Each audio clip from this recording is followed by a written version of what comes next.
What is up, everyone? Welcome to this week's videos. It's Monday, so give me a couple minutes to get come on, get some energy. Come on. Okay, I'll let the coffee sit and we'll be good to go. So the last video, I apologize in the clickbait a little bit. It was a little bit of clickbait. A little bit, but I thought it was a good title. Yeah, it worked out really well. So we talked about retiring the coupe. I drifted this weekend. I told you guys I was drifting it this weekend. I got a couple DMs that were like, special so much for events. retirement. Special events. And it's like the only working drift car I have right now. So first time drifting this season, it was amazing. I haven't drifted in months and it felt amazing. As you could tell, the coupe held up pretty good other than,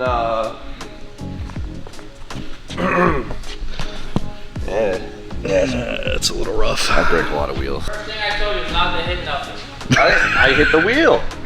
Aim for the wheels. I'd much rather replace the wheel than, well, your front ends, right? Me and Grant start driving together, we don't know how to act. So it is now the start of the season. It came like, like this. Look at that, that's good snaps. It happens every year. It's like, ooh, like we got all winter. Wow, let's grind, and all of a sudden it's just like, oh my God, the season's here. So that being said, I gotta warn you guys, for the next week or so, we're gonna have a little bit of sporadic content like we've been having, because we got a lot of loose ends to tie up so we can start accelerating on things. As you guys know, the 8.6 still needs its trim and it needs to get the suspension dialed in so we can actually go drive this thing. 34, waiting on a couple more small parts so we could go ramp on this thing. And the FC, we need to bring this thing out. We haven't had a moment to go drive this thing. We've been so busy, but now that the roads aren't salty, we're there. Yeah, for us, it goes to paint this week. And we won't see it for a little while. Come back all painted and pretty. We get to have fun with it again. On top of that, the boys got to get their cars ready. As you guys know, Spoon has been working on his car like crazy. We have a bunch of parts saved up for this thing right now. So we have some pretty good momentum building on this. You guys will see, hopefully the next video, you guys will see a big, this is not by the end of the week. Though he thinks he's super far away, we're pretty close. It's pretty close. He's made so much progress. Oh, just you guys wait. And you guys might have noticed we have a new car in the shop. And no, I didn't buy another car. This is Austin's. Everyone has probably seen this before, Austin's JZX.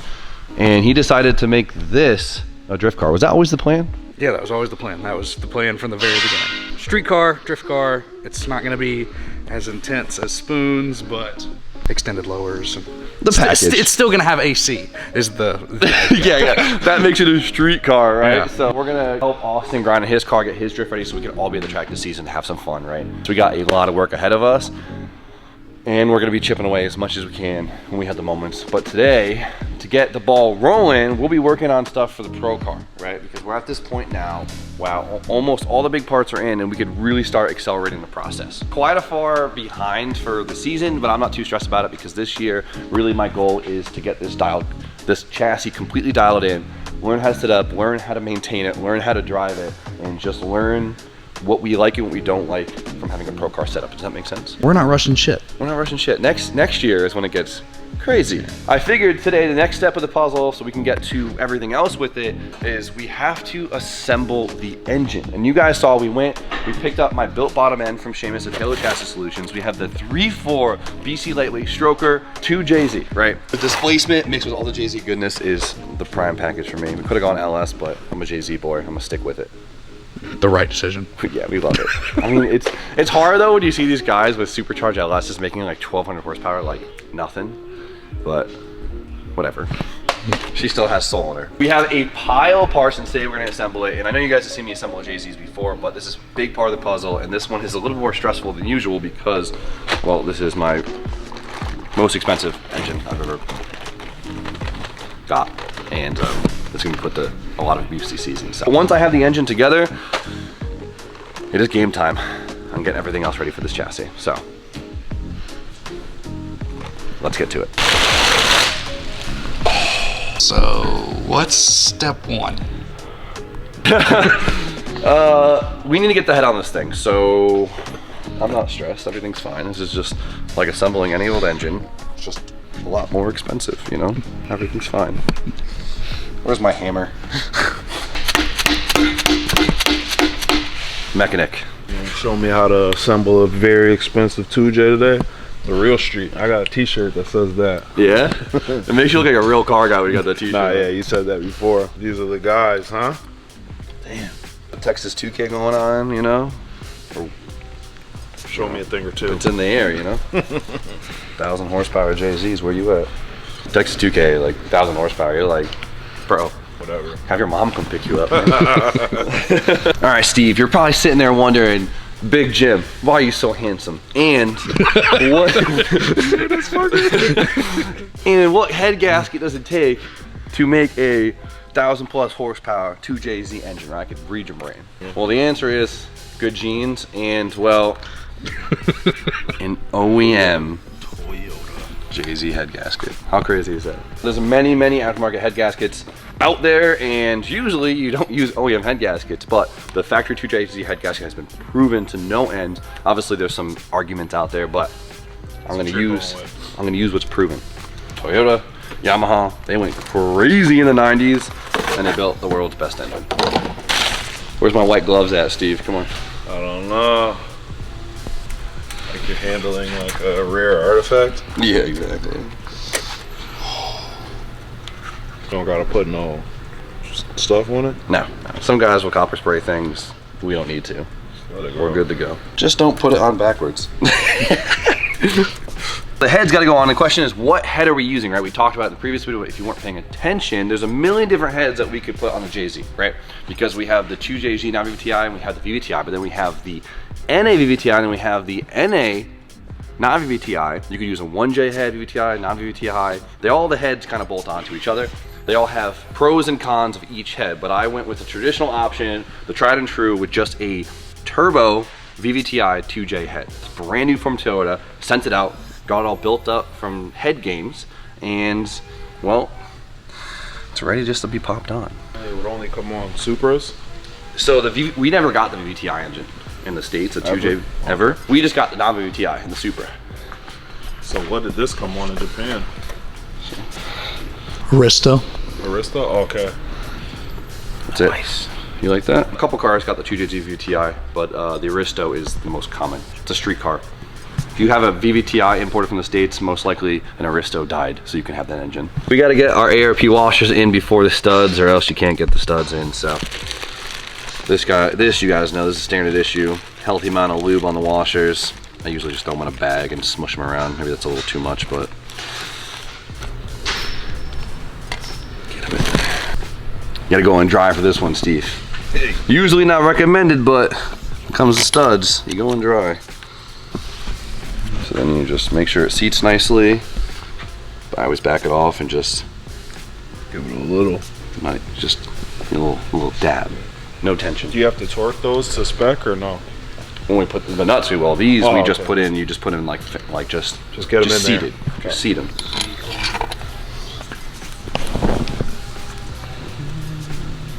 Then we have the nut itself. So of course lube on the bottom, and I put a little bit of lube in the thread so it gets on the threads of the stud. That's it. Easy peasy. You learning, Steve? Building 2Js in no time. Next week's assignment. Next week's assignment. Something so scripted. You just woke up from a nap and the teacher called on you? Yeah, 2J, yeah.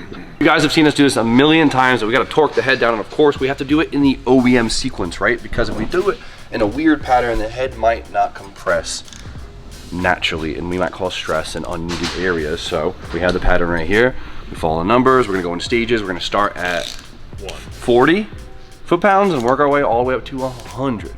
Nice. Sounds good? That's great. You want to do it, Steve?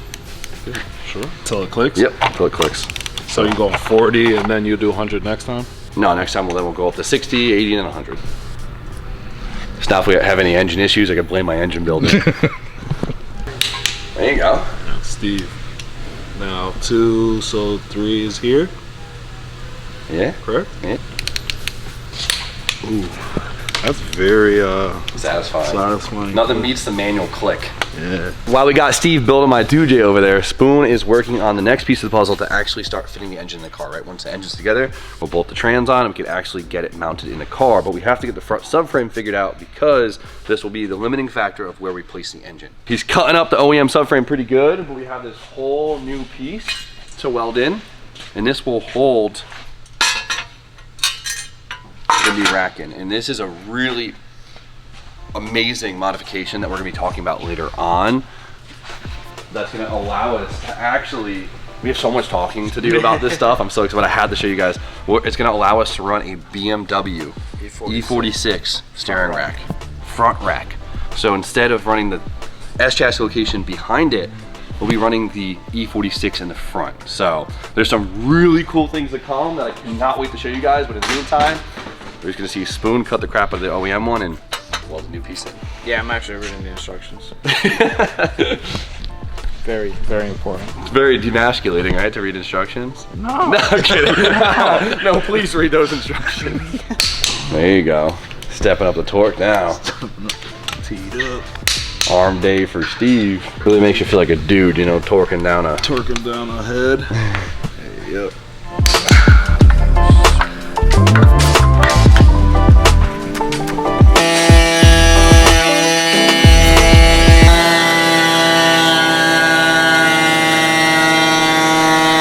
Tight now, isn't it? Nice. Of course, making sure it's torqued down to the right rating is very important for many reasons, but one of the big ones is that when you torque the head down to the engine, it's actually stretching the block a little bit, right? All that force is distorting the bore of the cylinder just a little bit. So when this bottom end was machined, so when this bottom end is machined, we use a torque plate, which is basically this giant plate of aluminum that emulates the pressure of the head, right? Torque down to the same pressure the head is, and it distorts the bottom end, and then it's machined, right? So then once you torque the head back on to the same pressure, now the bores of the cylinders are now back into spec, if that makes sense. That makes sense to you? Did I explain it correctly? Nice, there you go. She's torqued up, boys. It goes bad. Blame Steve. Now it's time to get the cam caps off so we can get the cams on. You ready? Now it's time to get some camshafts in this thing. Of course, we went with the Kelford cams. Now, we talked about camshafts in the last video when we showed this thing, but when it comes to camshafts, there is a million different options out there. It's all about picking your power band, right? Because by changing your cams, you're changing the efficiency of your engine. You're basically borrowing efficiency from one area to trade off to another, and so you have to decide what kind of power band you want. And since we are going for a hard-hitting mid-range, I went with something a little more mild, and we went with a 264 intake and a 272 exhaust, which is very similar to the cams that we have in the FRS too. But the only benefit with this is we have VVTi, which gives us that little bit of low end that is always really nice. To pair off with our camshafts, we got a really awesome upgrade on our head here, and we have Kelford's DLC coated solid buckets, right? So there's no shims in here, right? This basically sits right on the head of the valve. Clearance of these to the cams is all set in the machining of the valve. So these are a solid bucket, right? Don't have to worry about potentially throwing a shim. And on top of that, they're all DLC coated, which is a crazy low friction coating. We don't have to worry about anything, right? We have these bigger camshafts with an upgraded seat pressure on the Kelford springs, and we're spinning this thing super high. And so the least amount of friction on these, the better. It's all one package. It's literally cheaper for you to buy these things from Kelford already DLC coated than to piece it together yourself. So it's amazing. I'm super happy. This will allow us to have no issues with the head, no stress, rev it all we want, not have to worry about it, and not have to worry about any wear between our lobes and our buckets, right? Since this is direct contact point between this and, well, I guess opening our valves. This will be our intake cam right here. But Steve, what do we have to do first before we shove this thing in here? Lube. You want to do it? No. Nah, bro, you got that. There we go. I just go straight down the cam shaft. Maple syrup. Teriyaki poppy. This is, you know. Don't look him in the eyes while he does this. Come on, Steve. Have this moment with me, man. For the record, I'm looking away. Spoon's looking at me dead in the eyes. He's like, Of course, we didn't talk about it before, but we have the bottom end rotated right now, so all the pistons are down. No matter what way the cams are timed right now, there's going to be no interference between the valves and the pistons. Remember, be very mindful of that.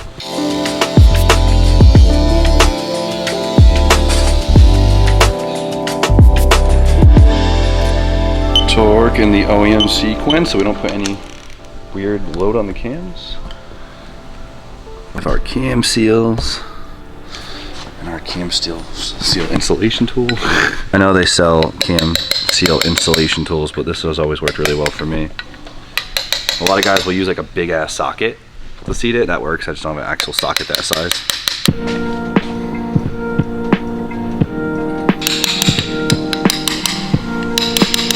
I want to run engine covers, we have to run this backing plate on, and it's really easy to forget this thing before we put the cam gears on. I'm tempted not to run cam covers, just make it look real like open and motorsporty, but at least if we put this one on, it gives us, you know, the option. Now we got our first pretty piece of the puzzle. Right now it's just a bare long block, nothing on it, and now we get to put all the pretty stuff on and make it look like an engine. First is our Kelford cam adjustable cam gear for the exhaust side, right? So that's easy. These just slip right on. Black and silver is a good look. Little assembly lube for a good torque reading. Anything that spins, I put Loctite on. I should probably use blue, but all I have is red right now, so we're not gonna put a lot on it. Oh, that looks good.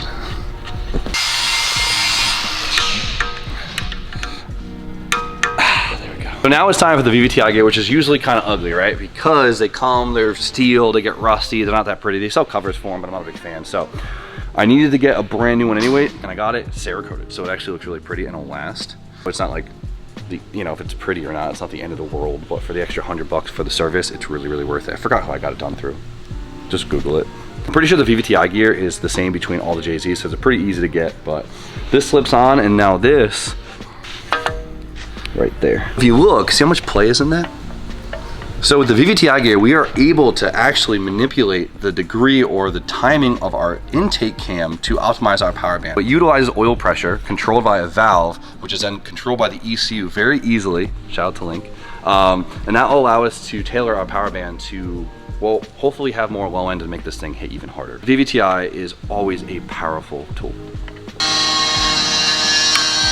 So every time you get an adjustable cam gear, it's really important to take these bolts out and Loctite them and then put them back in and torque them, just because if your cam timing moves, you could have some really serious issues. So I don't have this size right now, so I'll have to do that later, but just remember, you have to do that. So before we get this thing all timed up, we actually have to put our water pump on.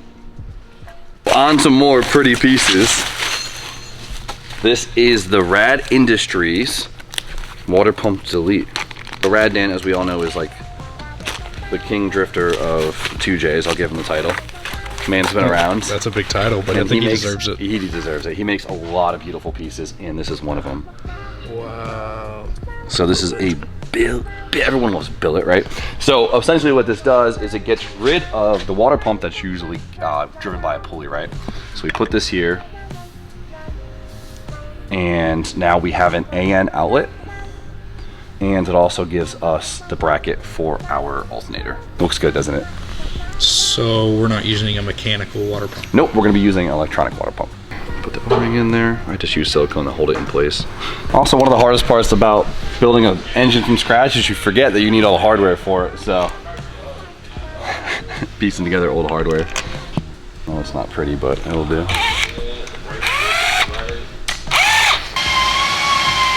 Next piece of the puzzle, we can finally get this thing timed up, and we have to, of course, use an upgraded tensioner, right? So the OEM one, they're known to crack at high horsepower, and so, of course, Rad Dan has a solution for that, and he has his full billet tensioner. The OEM ones will actually break right here because they're a piece of cast, and so, of course, you get a full billet one. Everyone loves billet, and we will not be having that issue. And no, I didn't forget the washer that goes behind this. There's a washer that goes behind this. Don't forget it. Then I was told just to use an OEM tensioner. Till someone in the YouTube comments yelled at me, no, you can't use OEM. Then of course we need the gear that actually drives off the crank, right? Slip this thing past the dowels. Boom. Since the bottom end is still spun off slightly to keep the pistons down, let's get the cams in timing, and then we'll rotate the crank up. The seat pressure on these things are crazy. Got it? All right. There. Top dead chilling. Dead chilling. Timing these things is pretty easy. You guys have seen it before. There's 3 timing marks you have to line. We got one here. You see that little one? Right with the dimple on the cover there. We got a slit right there that lines up on this dimple, not the dot. Couldn't tell you why Toyota puts a dot there, but it'll make you panic. And then of course on the bottom there's also one. There's a small little slit right there. You can see it. Lines up with the little dot on the oil pump. Let's get our belt. I got an HKS one. It's just a Gates belt that's purple. I like it. Probably made in the same factory. Just an extra like 40 bucks. They're supposed to have better group, whatever. It's the same. I mean, this is the Gates belt. This is a OE. This is literally OEM belt. It's like $23. Very comparable. It's like the same. It's like the same thing. It's Pay for that perk. pay for the perp. Get the Gates part number right on it. Oh yeah. So remember, you always time on the non-tension side, right? Why is that? Movement in the tension side, right? Wiggle room. Crank to intake. And if I don't fumble it, then we're gonna do gear to gear. Tight from crank to intake, and then intake to exhaust. Just slip it on, make sure it's seated nicely. Cause Steve, you see how this playing it on this side? Yep. You keep None over here. none over here, right? Mark and mark. Mark and mark. Ooh, 1,000 horsepower. Yeah, boom. 1,000 horsepower. All right, Steve, do the honors. A little anticlimactic, but that's it. She's timed. She's locked in. Doesn't We're good to even go. make a sound or nothing like that. I was hoping for a. We got another rad Dan part for the JC. He makes this beautiful billet adapter for the upper water neck, right? So we have the AN adapted on the lower, and now we have the upper. Extra ports here if we want to add accessories into it. What's nice about it is you could spin it, right? So you could pick your angle that you want, whatever way you're trying to pitch it. So I don't know what angle we're gonna be using just yet. So I am just gonna put this in finger tight. And remember that I put it in finger tight. Steve, I'll remember. do you remember? I remember. Just passing on liability. Everything, all liability on this 2J is on me. Like I said before, one of the worst parts about building something from scratch is missing hardware. But luckily, a lot of JZ stuff is interchangeable, so. This is the 1JZ NA VVTi out of my chaser. This VVTi gear looks mint. I should've stole that one. So I need these banjo bolts for the feed for the VVTi. And I was stressed. So I remembered that I had this thing. Hell yeah. There we go. So now we have a high pressure oil feed that goes to our VVTi actuator that will then be controlled by the ECU to set the degree of the cam. Sounds super complicated, but it's literally one map on your ECU. It's super easy. You put in the numbers of desired cam angle and the link does all the work. Such a simple tool, but it does so much. The VVTi is always a great option. Even if it's VTC or VCT, whatever you want to call it, it's such a good tool. All right, Spoon, give me the update. How's it going over here? A whole lot of cutting later. I don't know if Jimmy mentioned it, but this is a Wise Fab piece. And they have really good instructions online. Moving the whole rack Forward to the forward position. And then all of this will cut back to make room for our rear sump, which I think Jimmy's looking for. The hardest part to cut was just around here. That was only really the only place we had to cut. I think I just heard something pull up that I really want to show. What? So cool. Clearly you guys remember we put an RB30 in my R34, right? Well, check this out. This is the car that it came in.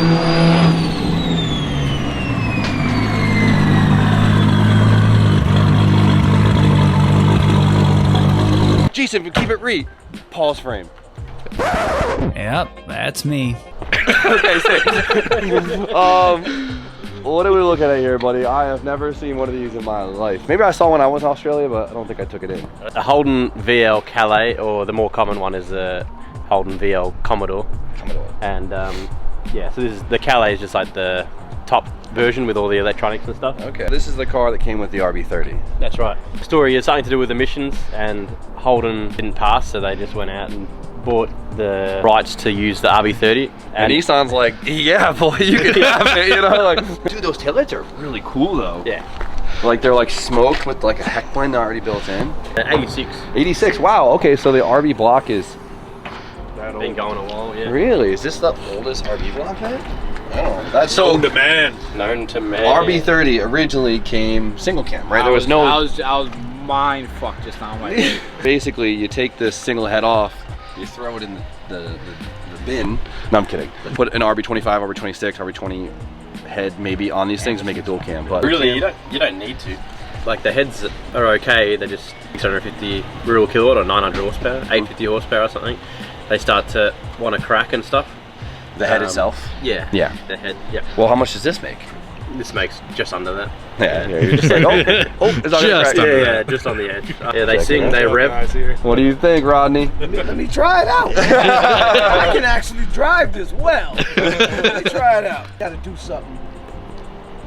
gotta challenge yourself, man. Doing the easy stuff. This is easy? Yeah, man. I want you to trick something, you know, make something float or something, man. You can do it, man. No, this thing floats. Don't you worry. Take care, bud. Improv new DHL driver. I love that. Come for a ride or what? Austin, that's all you. I'll take a ride. I'm not gonna say no. This is like a sleeper. I mean, the epitome of a sleeper. Beadlocks kind of give it away. The beadlocks give it away, but if you saw it in your rearview mirror, you'd be like, oh, Old grandpa. whose grandpa is this? I'm such a bad passenger. You're a terrible passenger. We need that reverse, like the camera facing backwards. Oh yeah, like the I'm gonna be hugging Big Steve.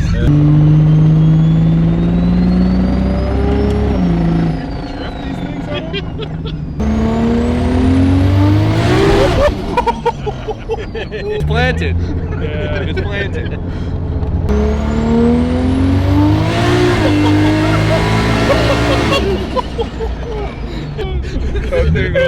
The terrifying thing is, you know, it wants to go way more than that. way. Pretty much, and that's not even full boost. I don't want to go on the highway with this thing. That's 4 dudes deep. Like, that usually ruins a power band. You know what I mean? You got me and Big Steve. And Austin, we're big ass dudes in this thing. The biggest of the biggest. I'm running 28 psi at the moment, but it normally runs 36. God damn. Oh my god. And that's when that's when she's going.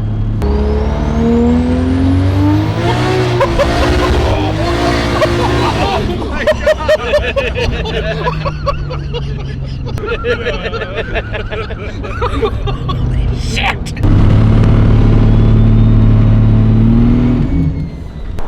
Ain't never had that much weight in there before, did he? Hide the tire specs. They'll never know. I'm impressed, that's for sure. I gotta turn my boost up, god damn. You're gonna take your twin cam head off and put the single back in? I gotta spin it higher. Everyone's been freaking me out. They're like, oh, the stock RB30 crank at 7,500 RPM, they rattle themselves loose. Jason's like, I spin at this 8,600. She'll be alright.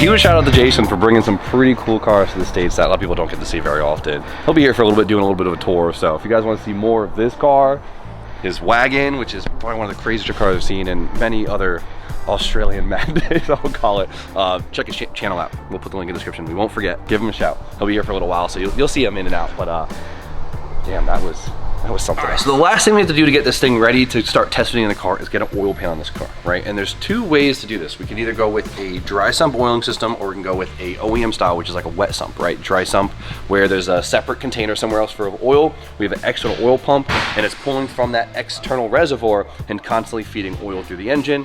Or you have the OEM style, where the oil pan itself actually houses all the oil in its all-one contained system. So as you guys know, in motorsports, dry sump is always an easy answer, right? It kind of eliminates that issue of momentum sloshing, like in drifting, where we have to worry about the pickup going dry and having low oil pressure, which causes obviously engine failure. But with the JZs, there is 2 pans, right? We have a pan that puts the oil sump in the front, or we have a pan that puts the oil sump in the rear. Now the big difference is the sedans came with the front sumps and the coupes came with the rear sumps, right? So the Supra, the Soarer came with a rear sump pan, the JZXs and the ISs and all those, and the GSs, those all come with front sump pans. It has been proven that the rear sump pans really never have any issues with oil starvation in drifting. Pretty crazy, right? Because you've seen almost every single pro car with a dry sump system, but all the guys that are able to actually fit a rear sump JZ pan on their car tend to run them because they work. They've been proven. It's the JZ cheat code. Even the guys that get dry sump stuff sponsored, they still run a rear sump pan, right? You see people like Dylan Hughes, and you even see Adam with his US car and his European car with a factory rear sump pan. And Adam's the pickiest guy I know. He's done more JZs than anyone I know, and he still sticks with the OEM pan. So for us, we will be utilizing the factory rear sump JZ pan. We're now able to use this pan because of our front rack conversion. We still gotta do some finagling in the chassis, but it's gonna allow us to run this pan, which is amazing for 2 big things, right? Simplicity and cost. With a dry sump system, we have more pieces to the puzzle, we have more lines, we have more reservoirs. It adds a lot to the chassis, and it's more stuff to kind of stress over and to maintain. They're ungodly expensive. And building up to that is they are extremely expensive. When you already have so much money into a motor, I get it, but there's a point where you gotta have to figure out where you draw the line. And honestly, simplicity is probably one of the biggest ones for me, because we're trying to keep this car as simple as possible. We wanna be able to fix it as easy as possible, find parts for it as easy as possible, and this is our best solution. I have no doubt in my mind that this thing will do me fine. I have literally no stress about it, but I feel like I had to make a big point about that, because usually when it comes to drifting, especially with like LS's dry sump, you need it. But this pan has been proven over and over again to work, and we're gonna be utilizing it, which is huge. So let's get this thing sealed up. This is a bad job. Don't Get a good schmoo. Dude, I literally, when I don't have Honda on, I don't know how to act. Like, it's so bad. Like, what are you doing over there, Spoon? Remember all that oil the K was missing? Yeah. Found it. Burn, baby, burn. It's all the old oil.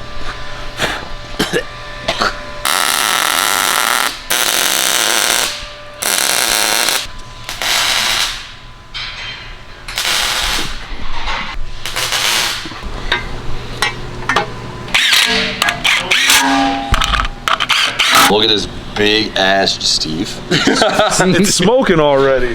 This big ass juicy pickup tube. Hell yeah. That's a weird terminology for that. Starship Just Surprise. thick, big old baffling. Keeps digging himself deeper.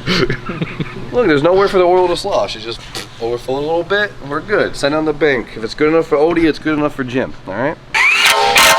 There she is, boys. She's sumped up. I'm gonna order a new lower pan. These are actually really easy to get. I didn't realize how beat up this thing was, but for the sake of just mocking it up, put this thing here. Look at that. What's crazy, I just remember about this. This rear sump pan is off of my original 1J in the coupe, because when we made the subframe to fit the JZ and the FD, you needed rear sump. Full circle. So see, being a hoarder pays off sometimes. It's like, one day I was sitting there, I said, yo, I'm gonna build an S14 Pro car that has a front rack, and I'm gonna need this pan. I better keep it. Or you said, I have the rear sump already. Now I can justify building a pro car. Yeah, the whole rest of the car, right? Yeah. Austin Pro car this year. I got a pan up top, actually. We're mint. So the engine's now sealed up. I got my custom valve covers on here. Nice valve covers. You like that? So one of the best things about getting together what you already have is realizing now what you have to order. Right? It's kind of hard to keep track of everything, but I've spent a lot of money. Your expensive engine just got that much more expensive. Bro, it's the little stuff that adds up. You're like, that's $300? No way. And you don't want to put, I have a bunch of used JZ stuff, but it's hard to want to put that on this one. Now is officially together enough that we could start mocking up in the car and figuring out where we're going to place this thing so we can move on to the next step, right? We still need covers, accessories, intakes, manifolds, literally everything. We have the trans, we have the bell housing, and we have the mounts for this, so now it's time for us to get in the car, start cutting a bunch of stuff and getting this thing fitted, which is huge. That is the next step into the whole progress, so we can get a lot done. Spoon got the subframe basically finished up. He did the modification to it. It came out beautiful. It's all reinforced. Clearance it all for the rack itself, but we have this thing cut and open for here because we might have to notch just more depending on where we can get the engine to fit. So I think we're gonna get right to that, but for now we got to end this video because we just ran out of time. So you guys know the deal. Like, comment. Oh, one more thing, if you guys want to see more about the engine, Seamus from Tailored Chassis Solutions actually did a video showing the whole bottom end and the setup and a little bit more technical behind it. So if you guys are curious about the 3.4 yourself, go check out his video. We'll put the link in the description, and tell him I sent you. He won't put the link. Talking shit over here. Clearly we have to feed Spoon. He's getting cranky. So for you now, you guys know the deal. Like, comment, subscribe. Stay tuned for more content. We'll see you guys very shortly.